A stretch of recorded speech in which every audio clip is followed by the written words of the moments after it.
Amen. Om. Amen. Om. Amen.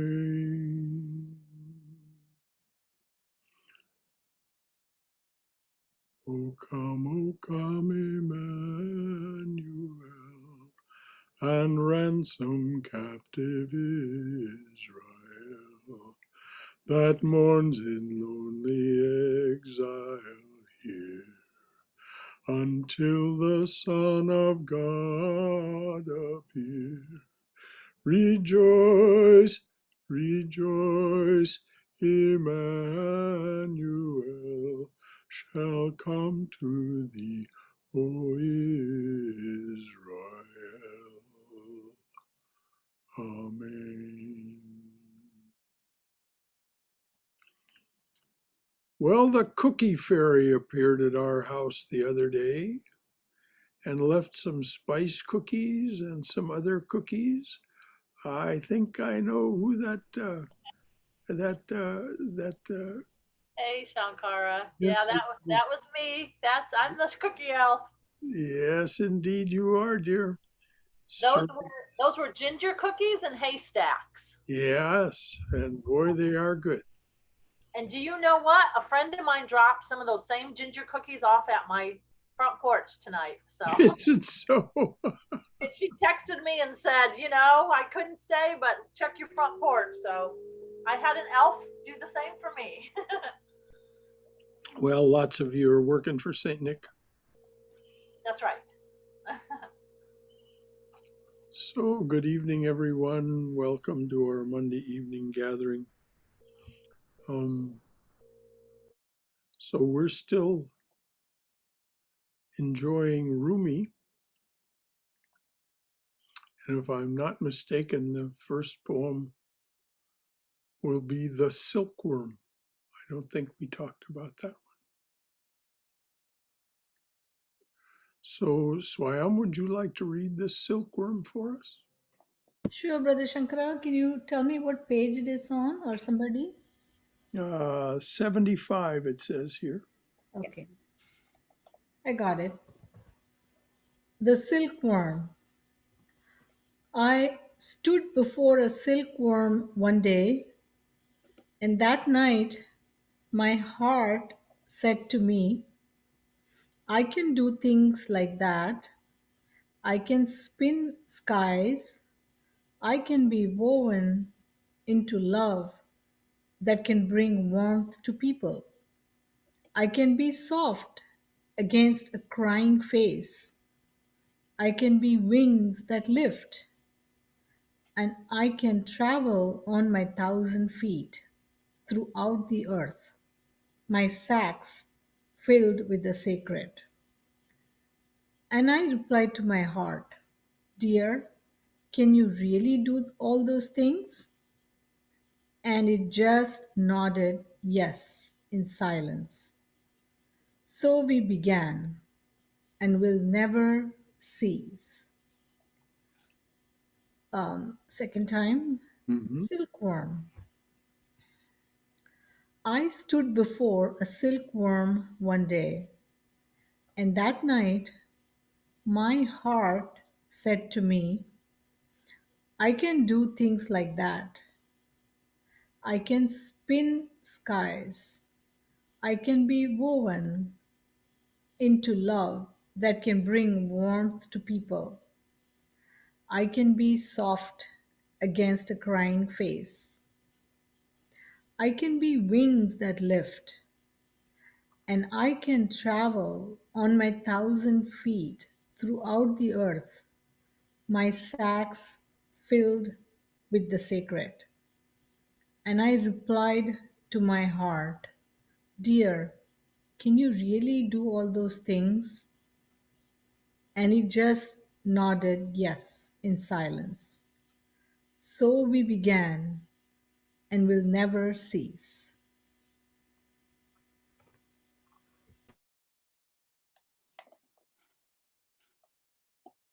Oh, sorry, was I muted the whole time? No, we heard you. I heard you fine anyway. Okay. No, you I weren't just saw muted. the mute thing on my thing. Now it's muted. It's Now muted. you just muted it. Yeah, and I'm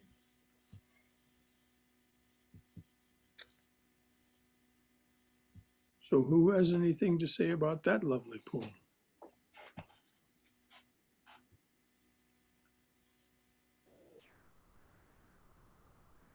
Well, I hear a lot of comfort in there. Oh yes. Silkworm is very comforting, and maybe that's the divine, the analogy of the divine. I'm thinking. Yes, I think so. The divine capability within our hearts, yes.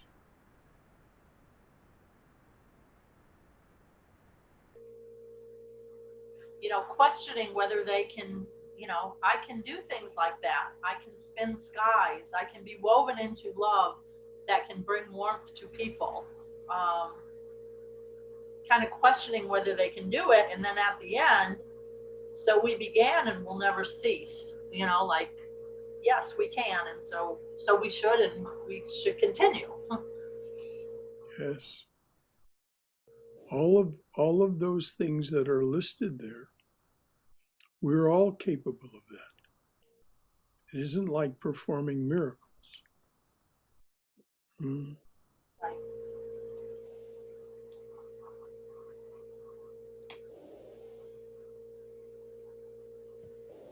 the I in that is referring to his spacesuit. His heart, I think. This is I stood before the silkworm one day, and that night That my that heart said, yeah, that I think that is his corporeal self, yes.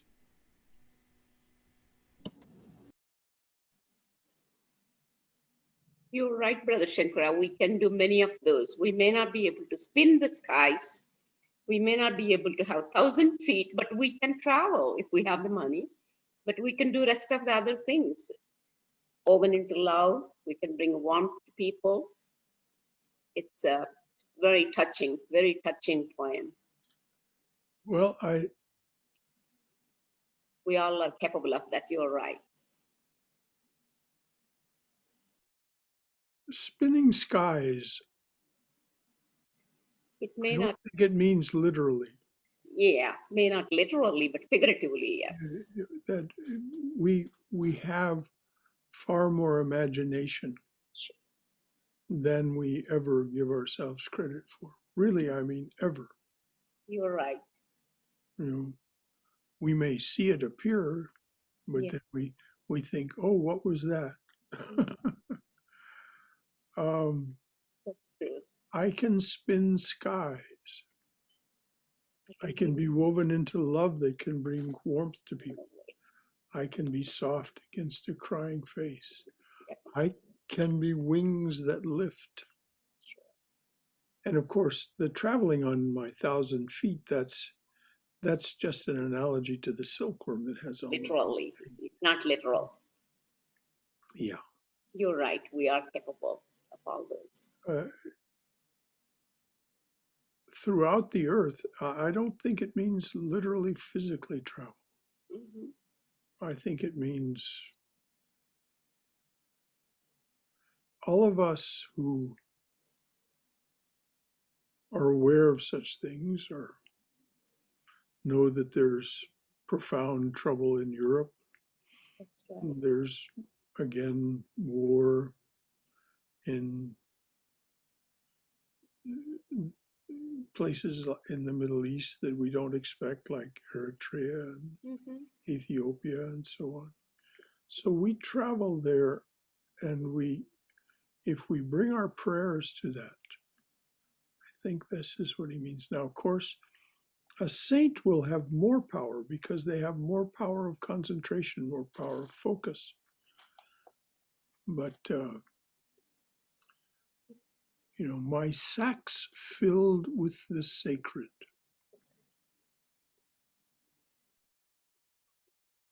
our heart's sacks are filled with the sacred. I think in this gathering I've mentioned Hotai. Hotai is that figure that you sometimes see in Chinese restaurants. It's a form of the Buddha, big tummy. Yes. And oftentimes you're invited to rub the Hotai's tummy for good luck. And he has a sack on his back.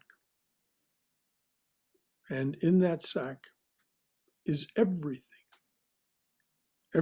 that you might want or need. So,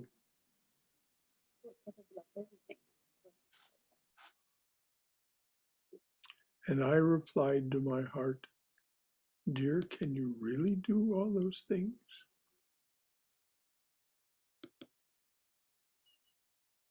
And it just nodded yes in silence.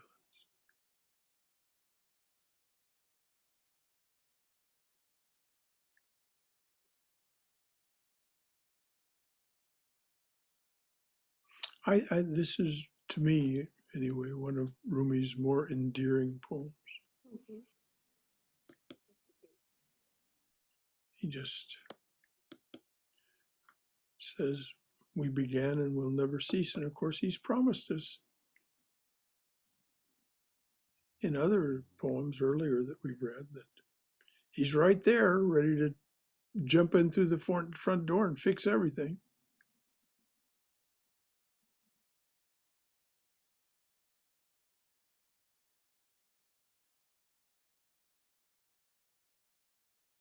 Anything else from anyone about that one? When he's in this poem, he sees this silkworm. The first time I read this, I guess I wasn't paying enough attention because I thought the silkworm was talking to him. Uh-huh. I was reading too fast. But he stood before the silkworm, and then that night my heart said to me, and it's like, it's a way of saying I said to myself. Mm-hmm. Myself said to myself. Yeah. It was almost like saying, myself said to myself, you can do these things. You can do things like that. Yes. And then then myself said to myself, really? Yeah. And myself said to myself, mm-hmm. So let's do it. Yes. I love it. It's a great poem. Yeah. It's just very endearing. It is. Yeah. And, most of us think of, if we think of a silkworm at all, we think of it as just an humble, utilitarian thing. It's interesting. I don't know that it's significant in any way, but the first wings of aircraft were actually made of silk. Like the Wright brothers and the Blériot Frenchmen, those people. Parachutes used to actually be made of silk also. That's what it means, hit the silk. Jump out of an airplane in a parachute.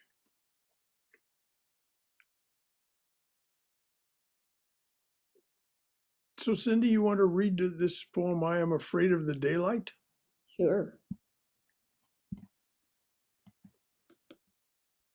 I am afraid of the daylight. All these miracles are about to drive me crazy. My elbows, my ears, my nose, my wife's nagging, and the sweet darkness of the night, and this blanket existence around my soul, and my heart connected to the pulse of every creature. I am afraid of the daylight. Yesterday, God was everywhere, throwing bliss balls, planets, and their kin.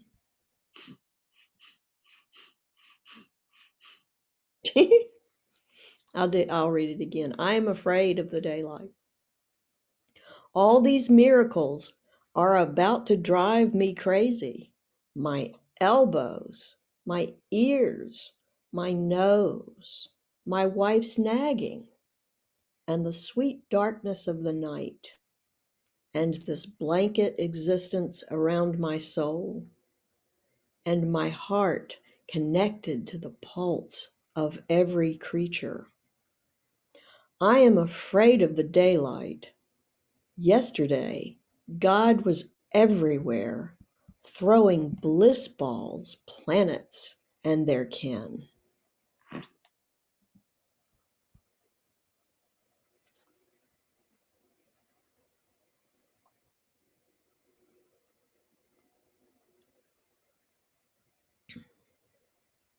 Bliss balls.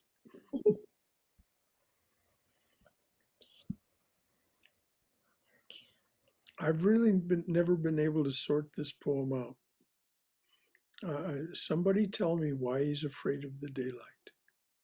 What is it about God throwing bliss balls and planets and their kin around it? Well, my question is, doesn't God do that at night? Apparently not.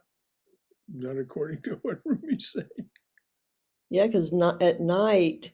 Yeah, it is an odd one, because there's the bit about the sweet darkness of the night and this blanket existence around my soul, but the other things in that section don't necessarily have to do with nighttime. Elbows, ears, nose, nagging, connection. Yeah, I don't know either. Yeah, I'm sure there is a key to this, but I've yet to find it. Anybody else have any ideas? My understanding, Brother Shankara, is nights are quieter. We go into sleep and we are more at peace most of the time. So maybe that's what, daytime, it's always busy, busy life. Throwing bliss balls.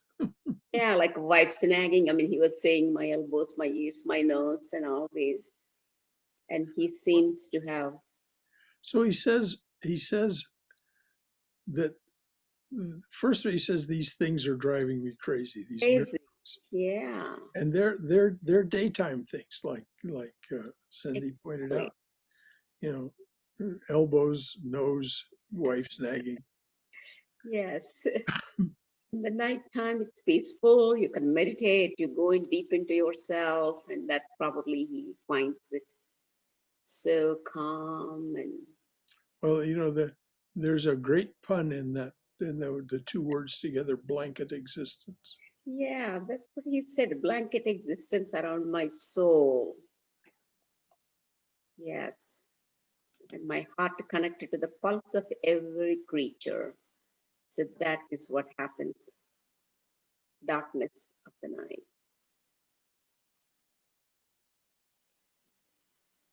It's probably true.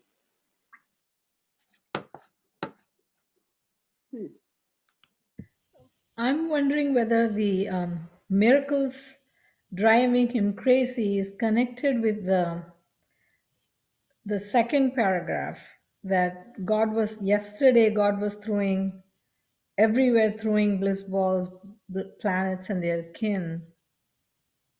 Somehow maybe that's the connection, that's why, because those things are driving him crazy. There's too much of that. Shouldn't make him afraid though. I mean, if there's a whole lot of bliss, I don't know. Well, I get the fact that your miracle, that your elbows are miracles, that your nose is a miracle, even that your wife's nagging could be a miracle if you go about it. Oh, hold on.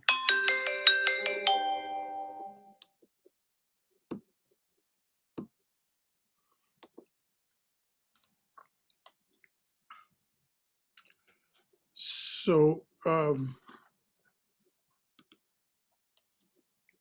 Like I say, this is one of those that I've just never been able to sort it out, what it is that,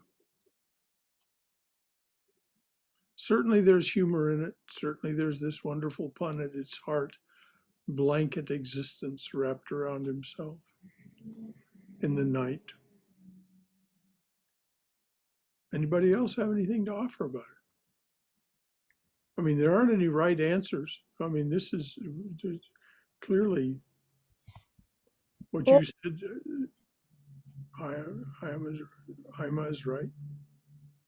The one thing is, this is a small thing, but he's saying these miracles are about to drive me crazy. And he lists these things that, the first line are everyday things. And then it says the sweet darkness of the night, which is a bigger thing, but it's still an everyday thing. And this blanket existence around my soul. I mean, it gets a little bigger and more profound as he goes along, but there's still things that seem like they're part of his everyday miraculous world.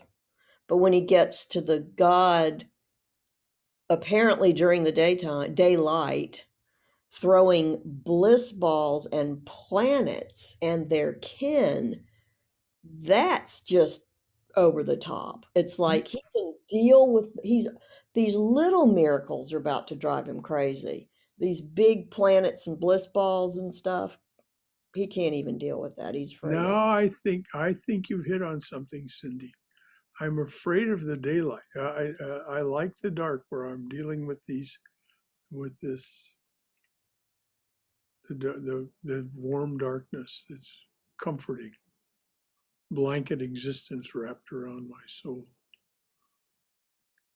But I think you may have hit on something. During the daytime, there's just too much. And I agree with that. I like where Haimo was coming from too. Yeah. And also, Brother Shankara, Rumi had to escape from, leave the country, and then they were really, daytime, the struggles are more. Nighttime, even in the war times, nighttime, things would be calmer. So that also probably. Maybe that has to do with it. That never occurred to me either.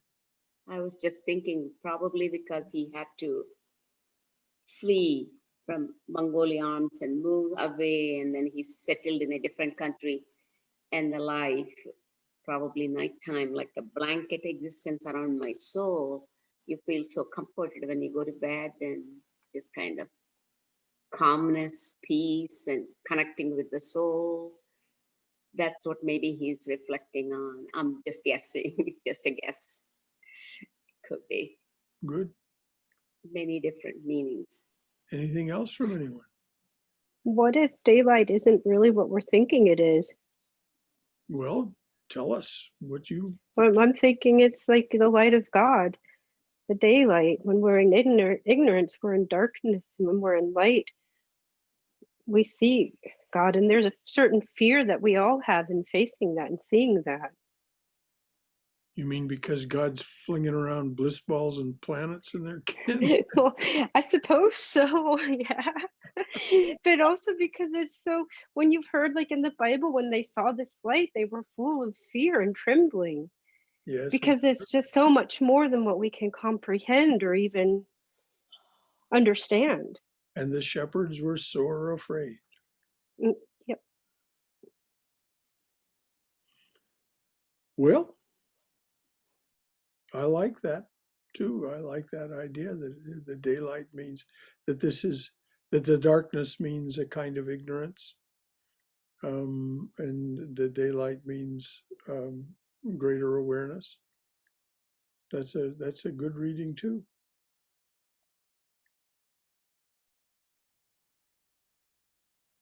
When I heard it, this is Katrina.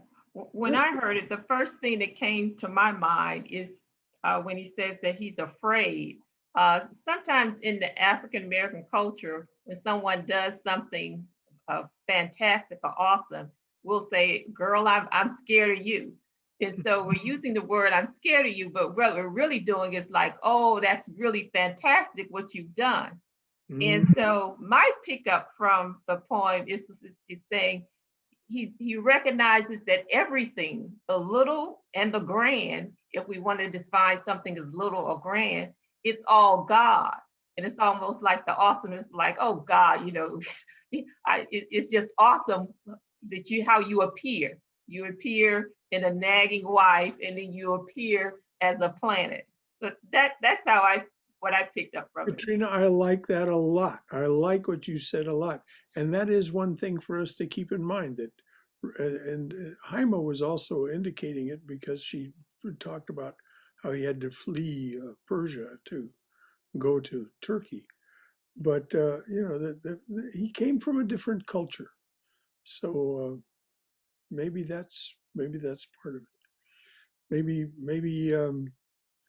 Maybe this is one where Daniel Ladinsky didn't quite bridge the culture gap with his language. But I like what you said. Anything else from anyone?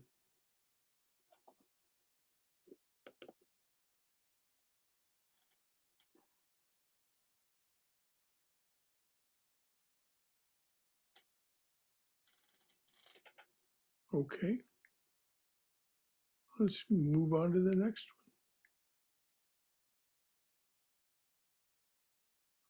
Who feels like reading this one? How does God keep from fainting?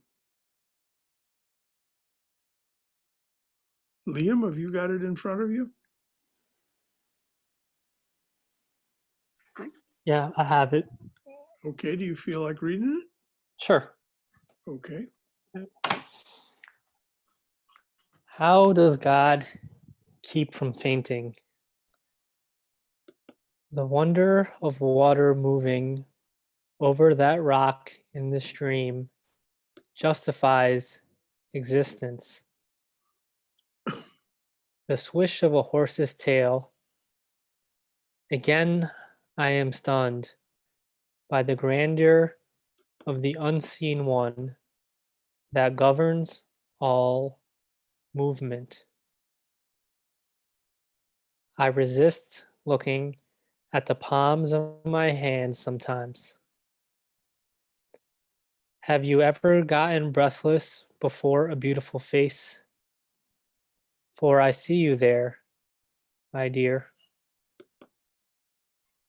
There is a wonderful problem waiting for you that God and I share. How to keep from fainting when we see each other.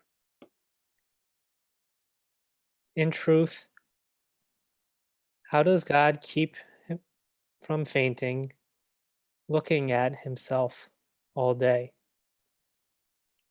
Light is moving like a stream, and the myriad celestial beings applaud. How does God keep from fainting? The wonder of water moving over that rock in the stream justifies existence. The swish of a horse's tail. Again, I am stunned by the grandeur of the unseen one that governs all movement. I resist looking at the palms of my hands sometimes. Have you ever gotten breathless before a beautiful face? For I see you there, my dear. There is a wonderful problem waiting for you that God and I share. How to keep from fainting when we see each other. In truth, how does God keep from fainting looking at himself all day? Light is moving like a stream, and the myriad celestial beings applaud.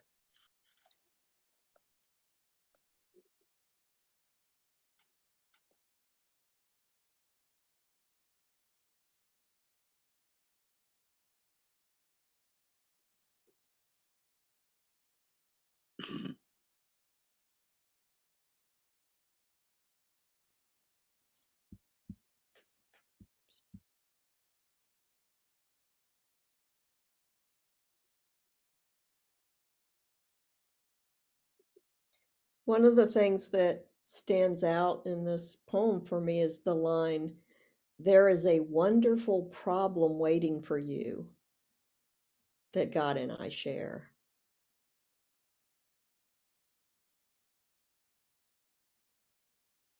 And how do you understand that problem?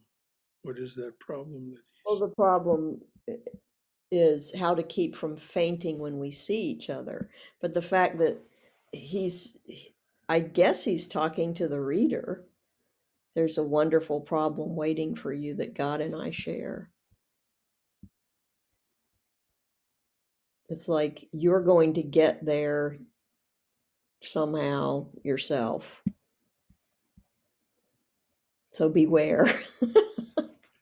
Well, and the fainting seems to me to be like going into ecstasy, or going in the Sanskrit word is samadhi. Mm. Mhm. Yeah. How do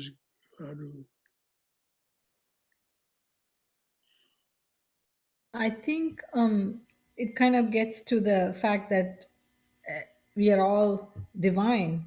So when how does God keep from fainting looking at himself all day?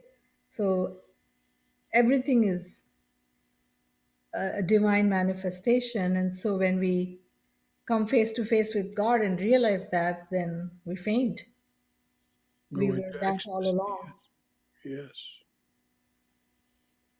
Well, I think you've hit on the key, Swayam. That's how it seems to me as well. But what I don't get it is, why does existence need justification?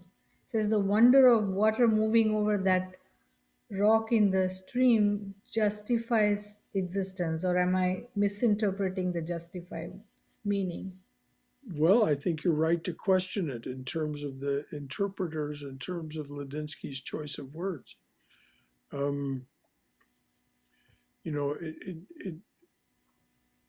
might have used words like affirms all existence. Um, um, um, it didn't strike me in the way that it struck you. Why does it require justification? Because I just saw it as that affirmation of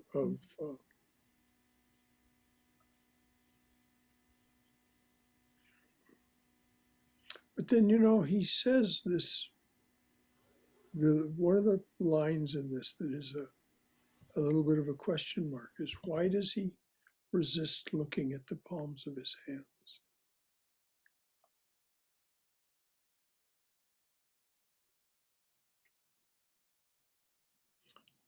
There's the palmistry aspect of that. There's the this is where we project our power, is through our hands.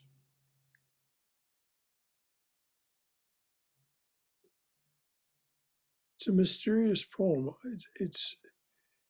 I don't feel it's as mysterious, for me anyway, as the previous one. But that particular pair of lines, I, I there's a question mark for me. What does Which it mean? which pair?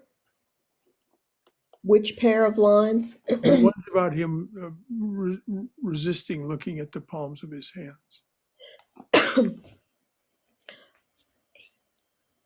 Sometimes I have read that people who take hallucinogenic drugs, for some reason, they look at their hands and they Mhm. go, wow.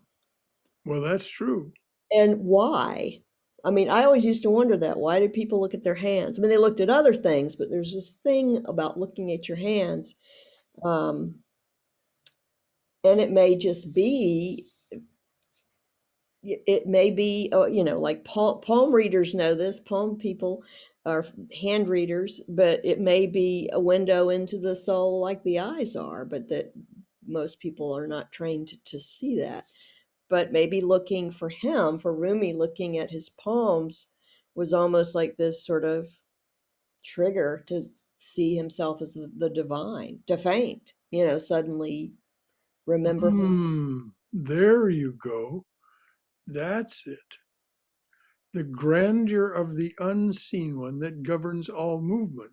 I resist looking at the palms of my hands sometimes. I think, at least for me, you've hit on a key. That would be a trigger for fainting, for going into ecstasy. One other thing, just because I love words, when we were talking about the word justifies, the water moving justifies existence. And I didn't know this, but I looked up justify, and it says at the top, see definitions in all, printing, or theology. And I clicked theology, and the meaning of justify is to declare or make righteous in the sight of God. From Oxford Languages. So maybe that is. I'm sure that's the way Ladinsky was using it. Read the definition again, please. That was beautiful. It says to declare or make righteous in the sight of God. So if we just put those words, just read those words instead of justify. Okay. So the wonder of water moving over that rock in the stream makes righteous in the sight of God existence. And declares and Declare. makes righteous in the sight of God existence.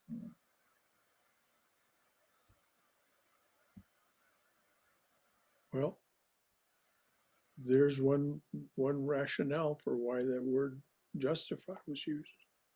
Swayam. That flows much better when you put it in that context.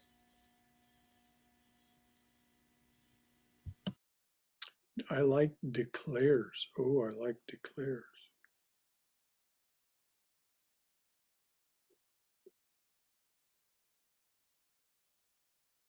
The water moving over that rock declares existence. And any of us who sat by a stream and watched water move over rocks and other things in the stream know that there's something magical about water moving, and about the way it moves over a rock, or just some plants in the. He also compares in the last part, light is moving like a stream, Mm-hmm. and the myriad celestial beings applaud. Yeah, the repetition of the word stream is. And that does justifies life. Wonder of water moving over the rocks. It does justifies that life exists there, and the same light is also moving like a stream. I'm thinking maybe And the myriad celestial beings celestial applaud. beings applaud.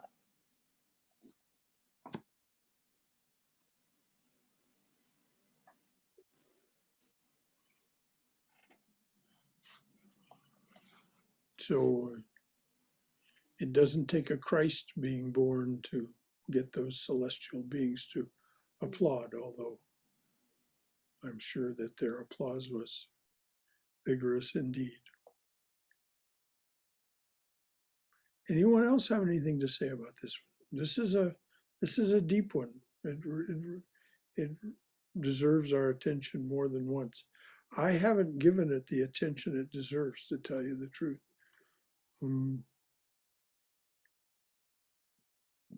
So I haven't a whole lot to contribute.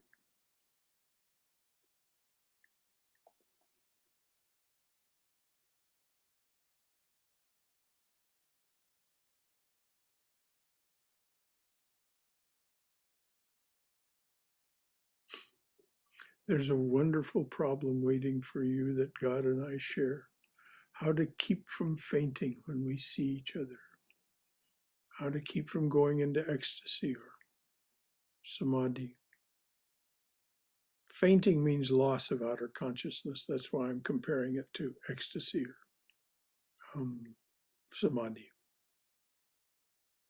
In Christian mystics, they typically use the word ecstasy.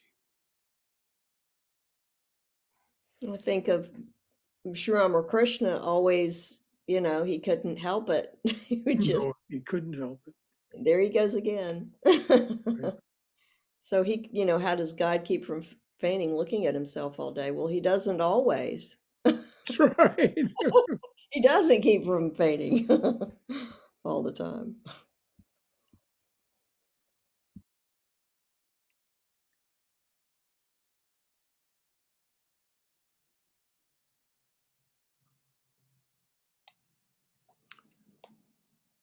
Anything else from anyone?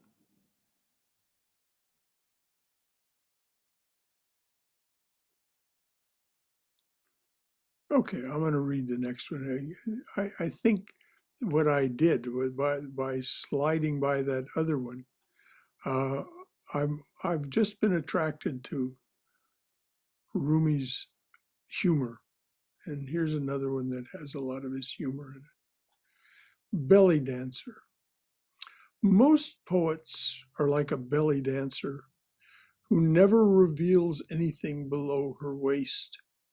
I won't tease you like that. For I,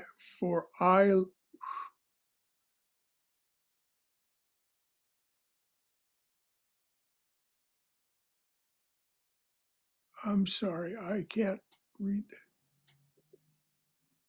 Oh, it's because it's on the next page from here. Let me start again. Most poets are like a belly dancer who never reveals anything below her waist. I won't tease you like that, for I love when your eyes get excited. Belly dancer. Most poets are like a belly dancer who never reveals anything below her waist. I won't tease you like that, for I love when your eyes get excited. And notice that it's vertical. I'm sure that isn't something that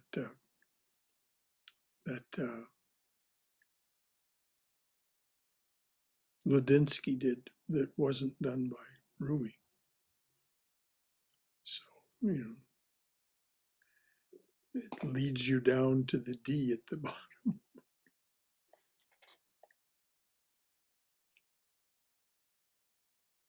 So this is Rumi declaring himself to be free of all limitation.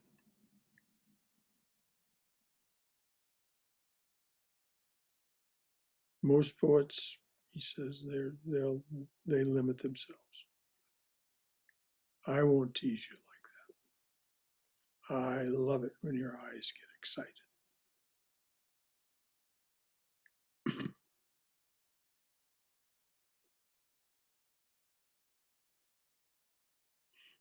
Anybody else have anything to offer about this one?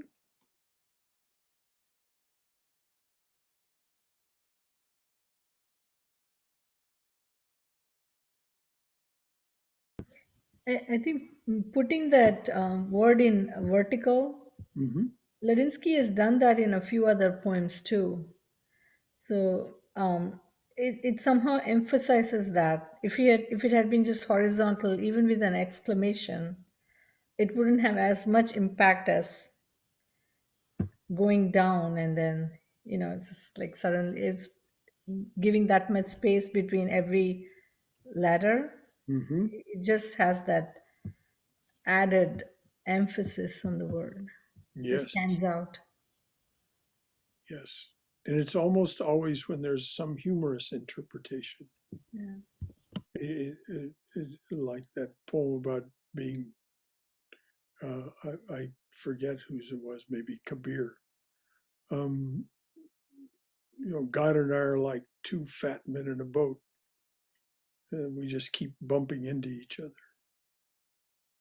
and laughing. We just keep bumping into each other and laughing, and the laughing goes down like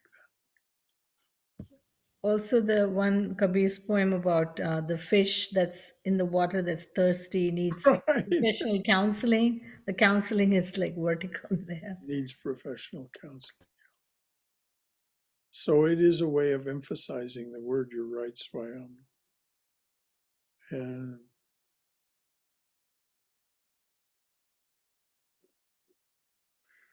but I think what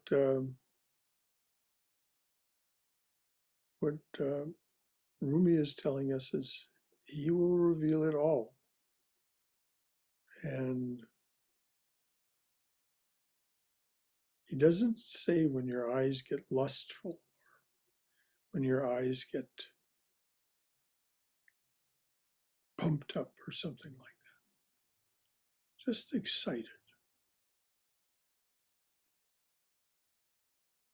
Because we need to get excited about breaking through limitation. It's the only way it'll ever happen.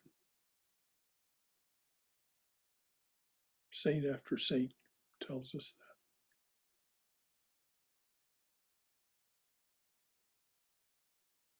that. Anybody else?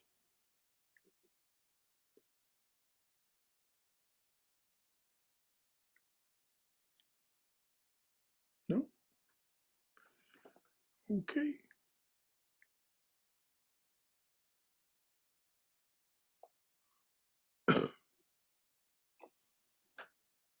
Who'd like to read the next one?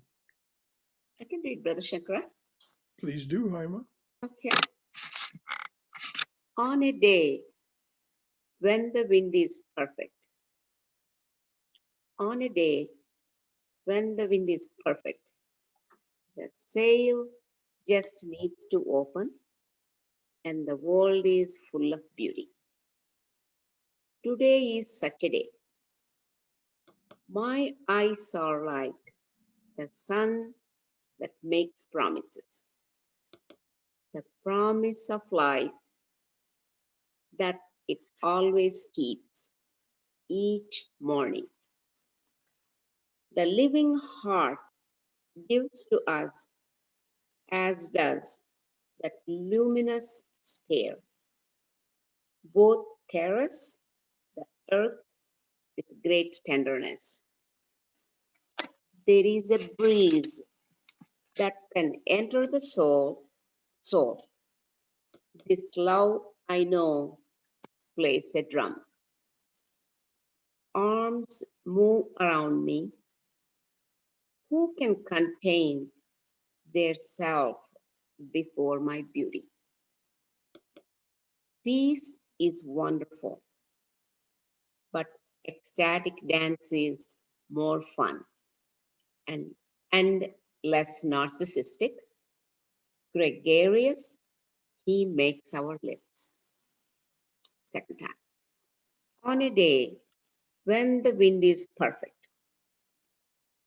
on a day when the wind is perfect, the sail just needs to open and the world is full of beauty. You stopped reading the poem.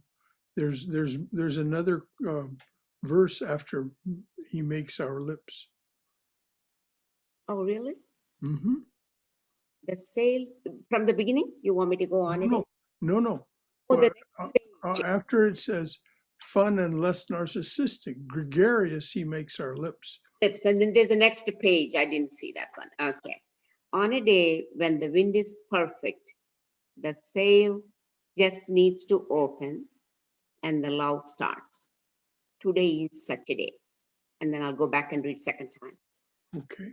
On a day when the wind is perfect, on a day when the wind is perfect, the sail just needs to open and the world is full of beauty. Today is such a day. My eyes are like the sun that makes promises, the promise of life that it always keeps each morning. The living heart gives to us, as does that luminous sphere. Both caress the earth with great tenderness.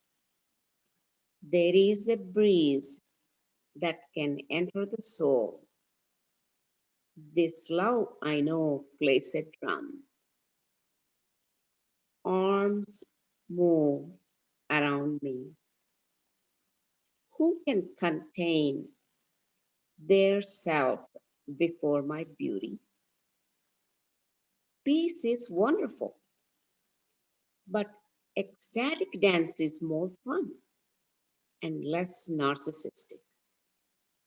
Gregarious, he makes our lips. On a day when the wind is perfect, the sail just needs to open and the love starts. Today is such a day. Beautiful.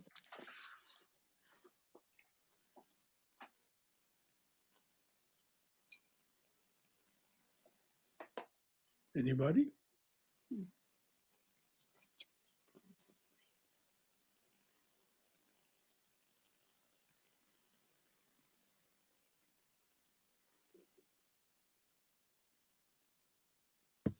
I think that part about the peace is wonderful, but ecstatic dance is more fun and less narcissistic.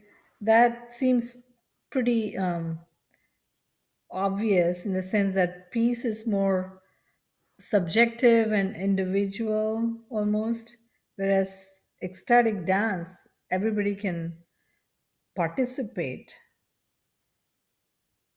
It just so much more sharing in that ecstasy, ecstatic dance. That's what I get. Yeah, I think you've hit on the kernel of this poem.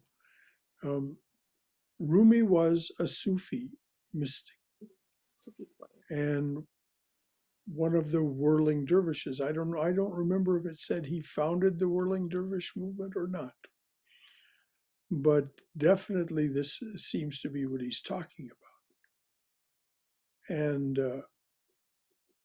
they chant along with it. That's what he means by the lips being gregarious. They chant together.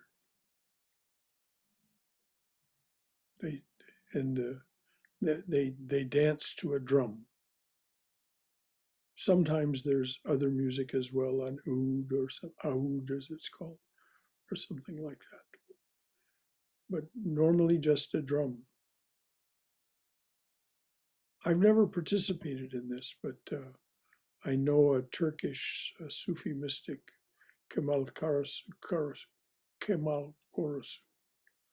who has told me a little about it. He studies with one of the great masters of the world. It's sort of like the Ras Garba in India, where it's same thing. It's a drum, and then people go around in circles and dancing. And the story is that Krishna danced with every gopi and the gopas, like the cowherds. There were so many Krishnas. He manifested himself so that he could dance with every partner, and they sort of go around in circles and play the drum, and it sounds very similar to what you were saying.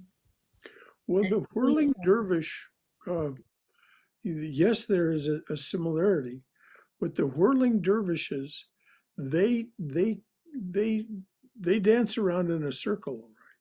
They move around in a circle, but they're twirling also as themselves personally. They're not dancing with anyone else, and so they're twirling and they're chanting and their arms are raised and they become ecstatic. They become they lose normal consciousness. Some lose all consciousness and fall down, but they lose outer consciousness. And it's a way of, it's in that way, Swayam, it's more like kirtan, singing kirtan for hours and hours and hours until you, as Sri Ramakrishna says, you start out by saying, Hari Om Ramakrishna, Hari Om Ramakrishna, Hari Om Ramakrishna. And by the end, all you can say is, ka, ka, ka, ka, ka. You've lost your.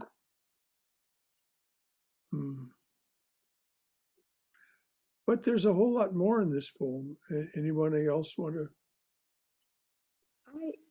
The second stanza really touched me. My eyes are like the sun that makes promises. Sun is always shining, and the promise of life that it always keeps each morning. Sun always, sunshine. And then right afterwards, he says, the living heart gives to us, as does that luminous sphere. The living heart, not the loving heart, the living heart gives to us, as does that luminous sphere, the sun. Both caress the earth with great tenderness. And that's true of the heart. It is.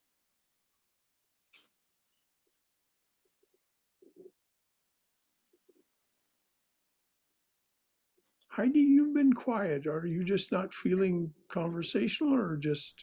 I'm just listening, but I have something to say here.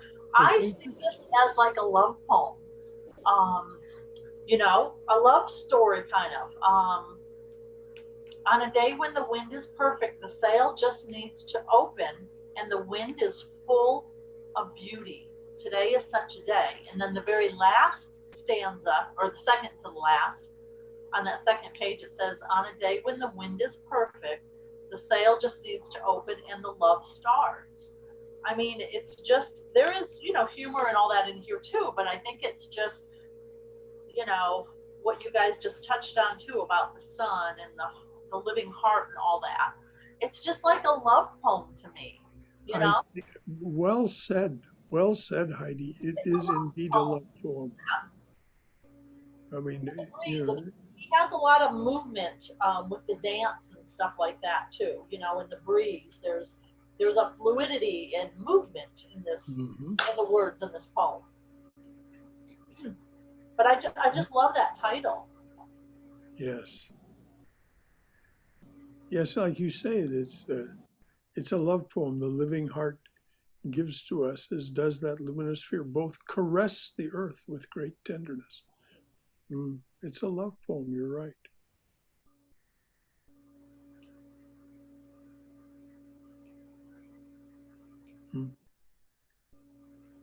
There is a breeze that can enter the soul. This love I know plays a drum.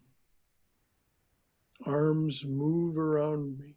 Who can contain theirself before my beauty?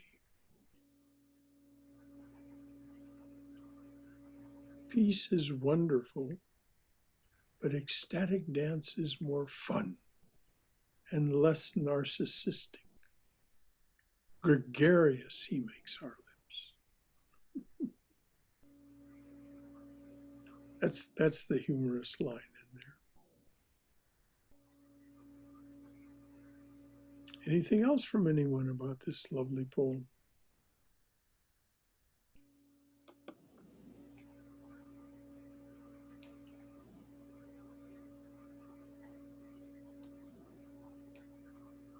All right, it's 8:59.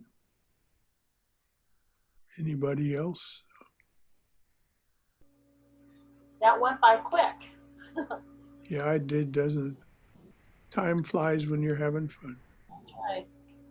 Time flies like an arrow. Fruit flies like a banana. All right. So we'll start next week with Humbled Beneath the Sky. And I started by singing this. I'll sing it again. O come, Emmanuel, and ransom captive Israel that mourned in lonely exile here, until the Son of God appear. Rejoice, rejoice, Emmanuel shall come to thee, O Israel. It's such a beautiful hymn. And it is the promise of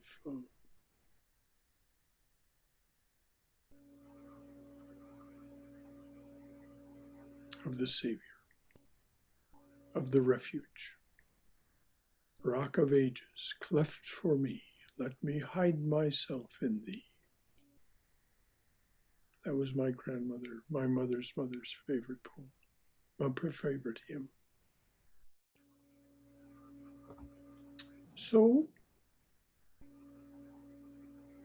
Jai Shri Guru Maharaj Ji Ki Jai, Durga, Durga, Durga.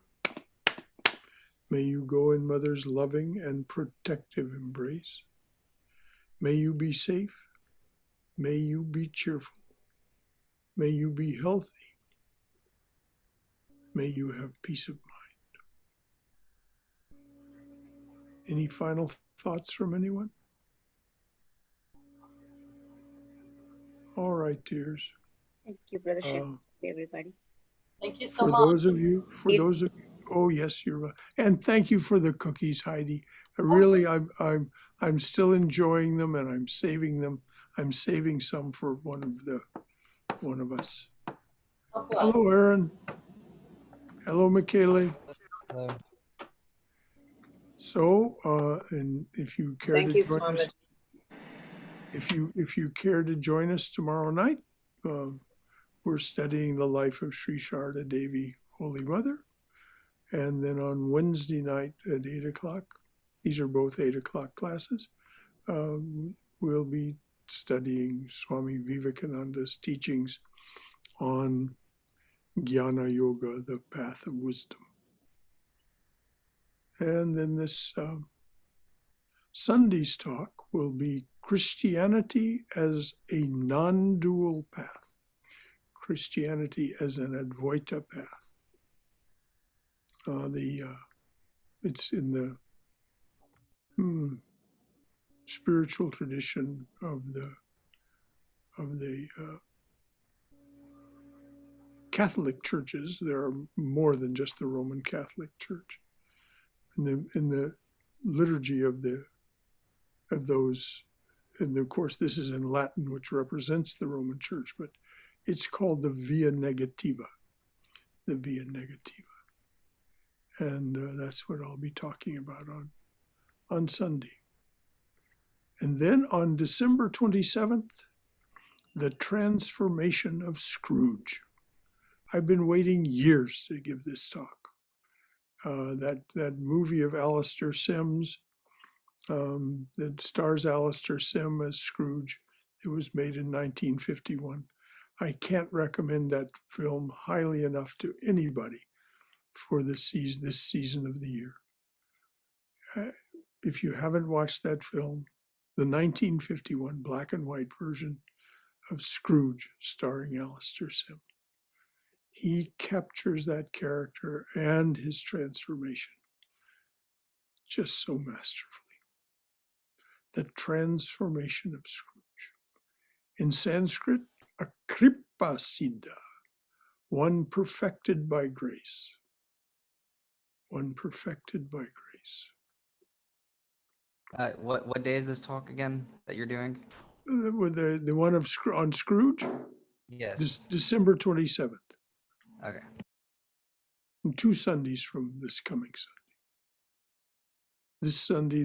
This coming Sunday is Christianity as a non-dual path, which is a fascinating study for anybody who, particularly from the Hindu or Sanatana Dharma tradition. that doesn't know that this exists within Christianity. And it emphatically does. It's practiced almost exclusively by monastics, just like the Advaita path, the non-dual path within Sanatana Dharma, within Hinduism, is practiced almost exclusively by monastics because it's such a demanding path. That's what was talked about this past Sunday. So anyway, that's enough commercials. Except for if you haven't already, be sure and vote. Oh yes, please do. Please do. Early voting started today. Today, It runs through 31st. right. So Thank you, Heidi. Runs till when? it runs through the 31st. Okay, which is only 5 days before the election ends. That's right. I mean, it's abbreviated, so it's basically the next 2 weeks. It's I think they take Christmas Eve and Christmas Day off. It's abbreviated day, Christmas Eve and New Year's Eve, but you can still vote, like, I think that Saturday after Christmas. And Yeah, after I think my absentee ballot is going to be dropped in a collection box tomorrow. Yep, ours are in and they're already accounted for online. Go to my voter page and you can check out the status of it. Wow! All right. We're on it. So, okay, thank you very much. Good night, everyone. Good night, Heidi. Thank you. See you tomorrow, Brother Shankar. Good night. Good night. Thanks everyone for your contributions.